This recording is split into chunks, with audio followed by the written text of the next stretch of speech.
I'm Eric Singer, Gazette.com, and this is Broncos Perspective. A day after the parting of ways with John Fox and the Denver Broncos, a news conference is held just a couple of hours ago. And joining me now on the phone is Gazette sports columnist Paul Klee, who attended that news conference. Paul? Yes, Eric, I think my biggest takeaway from John Elway this afternoon at Broncos headquarters was, while this was an exit for John Fox, Elway did not put the blame on John Fox. He spread it around the room. And I don't mean the media room, I meant the entire locker room. And the phrase that stuck with me was the Broncos in the last 3 episodes of the playoffs didn't go out, quote, kicking and screaming. And if you remember anything about Elway's playing career, specifically in 97 and 98, they came off a loss to Jacksonville that was completely disappointing and ripped out a lot of hearts in Colorado. I remember that very well. And then he came back and won 2 Super Bowls. So he went out kicking and screaming. And another comment that Elway made today, Eric, that stuck with me was he didn't understand why there wasn't more fire. And that's a very telling and also a very damning statement to make about a room full of millionaire athletes. So I think John Elway said quite a bit today, but not a lot about the coaching search that's upcoming, but specifically about the locker room and the roster that he's built. Paul, you followed the Broncos for many years, and one thing that a lot of sports columnists, including yourself, are writing is the potential that the Broncos could go big with this next coaching choice. When you talk about that, who could be going big, like an Urban Meyer or someone like that? Well, I think there's different categories of going big like that. I think that one quality that the next coach will have is the experience of winning a Super Bowl.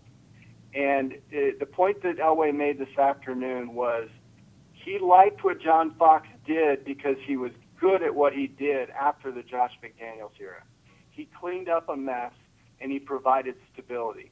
Now what John Elway is looking for is the Mike Shanahan to John Fox's Dan Reeves.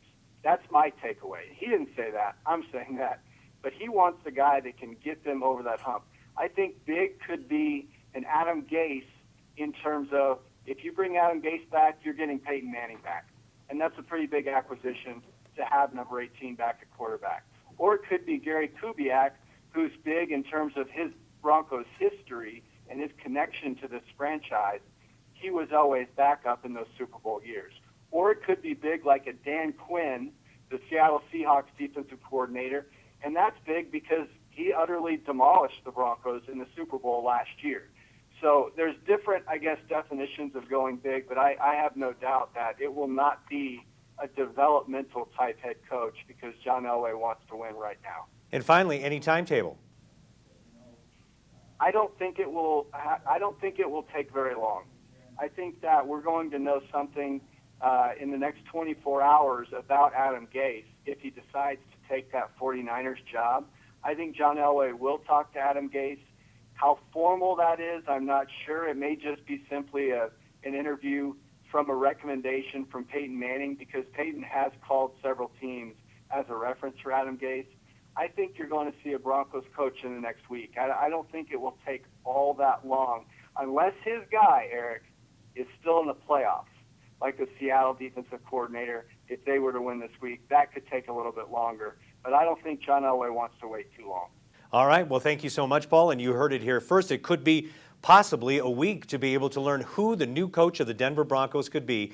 And joining us on the phone was sports columnist with the Gazette, Paul Klee, who just attended a Dove Valley news conference. With Broncos Perspective, I'm Eric Singer, Gazette.com.